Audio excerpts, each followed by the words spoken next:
Bien, ahora vamos a ver el armado de un circuito de instrumentación con un PT100. Antes del armado físico se debe simular el circuito en Proteus, esto para comprobar el funcionamiento del mismo.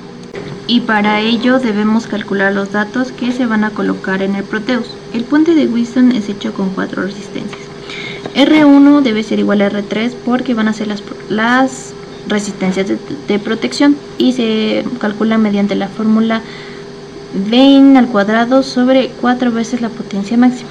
Nos dan el voltaje de entrada y la potencia máxima, que son 10 miliwatts y 12 voltios.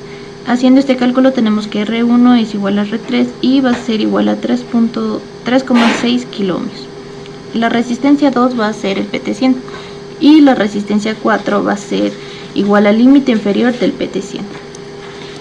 Como el PT100 es un sensor de temperatura y la resistencia va a variar dependiendo de la temperatura, se tiene una fórmula específica. Esta es la que se muestra en pantalla.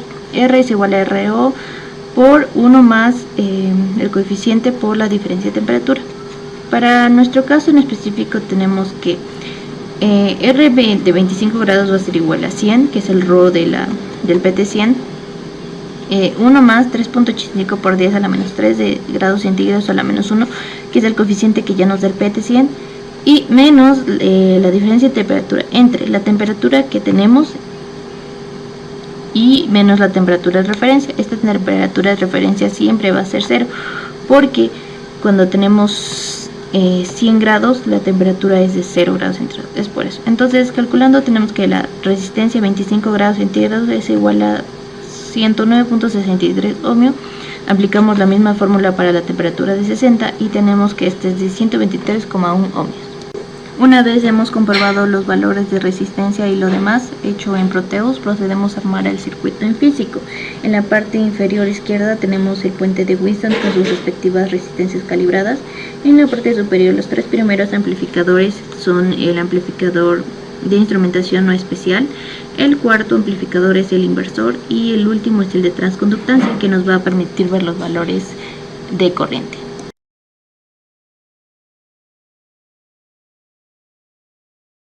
A continuación voy a explicar el funcionamiento del circuito de la implementación de un PT100 para poder sacar una variable de voltaje y de corriente. Como pueden ver, aquí estamos ocupando un RTD que viene a ser de platino, que es el PT100. Aquí podemos ver cómo viene la parte del puente de Wheatstone. Se ocupan los 3 primeros amplificadores para realizar el circuito de instrumentación.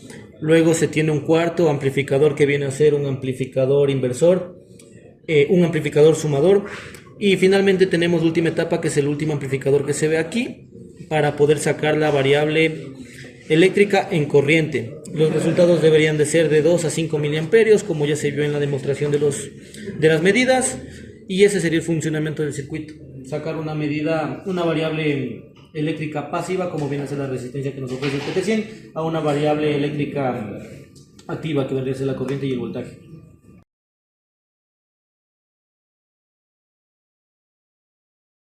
A ver, esta es la práctica del circuito de adaptación del PT100. Ahorita estamos tomando voltaje en la salida del amplificador a temperatura ambiente, que nos da de 1.5 voltios aproximadamente. Y ahora cambiamos a agua caliente. Deberá comenzar a subir el voltaje.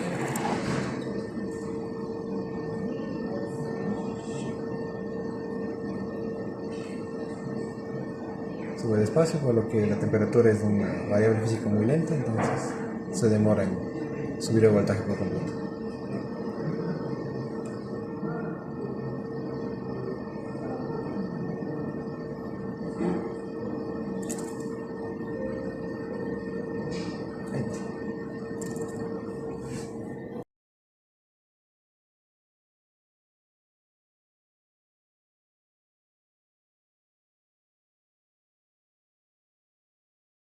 Conclusión: pese a los inconvenientes que tuvimos con la variación de resistencias, pudimos armar el circuito de manera óptima para que funcionara en conjunto con el PT100. Además, el error que obtuvimos no fue mayor del 4%, lo que nos indica que son valores aceptables. En conclusión, para la práctica del PT100 pudimos acercarnos más a un circuito utilizado en la vida real, ya que el PT100 es encargado de variar su resistencia por medio de la temperatura. Esta resistencia a través de un puente de Winston se transforma en voltaje. Este voltaje es muy bajo, por lo tanto tiene que, a través de un circuito de amplificador de instrumentación, se elevará este voltaje a un voltaje de instrumentación. Ahora, este voltaje se transformará en corriente a través de un circuito de transimpedancia, ya que la corriente es mucho más utilizada en la industria, ya que no tiene caídas de tensión, perdiendo información en largas distancias.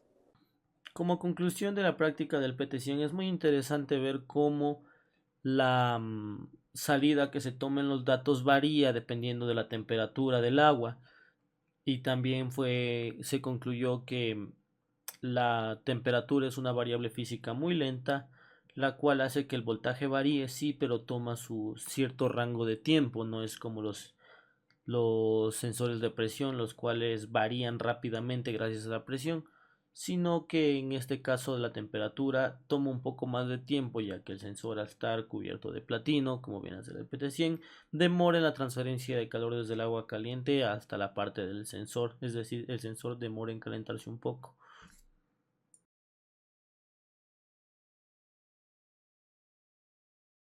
Recomendación: es importante realizar el juego de resistencias de la manera correcta para no tener los problemas que tuvimos, que no salían los valores o se saturaban los amplificadores. Así que obtener las resistencias que según obtengamos en los cálculos, simularlas en el Proteus y probarlas en el circuito. Gracias. Como recomendación para esta práctica se solicita tener varios recipientes con diferentes temperaturas, ya que de esta manera podrán asegurarse de que el circuito está funcionando correctamente, debido a que a veces en bajas temperaturas el circuito dará un voltaje similar al que nos deberá dar en esa temperatura, pero no es porque el circuito funcione correctamente, sino simplemente es por el voltaje del circuito. Y también se recomienda tener dos PT100 o asegurarse de que el que se está utilizando esté en buen estado, ya que debido a golpes o una mala conexión del mismo puede verse afectado y averiado, entonces dándonos valores erróneos en la práctica y alargando el proceso de conexión del circuito. Como recomendación para la práctica del PT100 se recomienda que se tenga mucho cuidado al momento de realizar la conexión del sensor del PT100 en el puente de Winston, ya que de realizar una conexión mala o al revés incluso, esta puede afectar en la salida de los datos. También se recomienda tener en cuenta que al momento de introducir el PT100 en el envase de vidrio esté haciendo contacto con el agua y no con el vidrio como tal, ya que esto puede afectar en la lectura del voltaje, ya que lo que intentamos tener en cuenta al momento de realizar el circuito de conexión para el sensor de temperatura es la temperatura del agua, más no la temperatura del envase.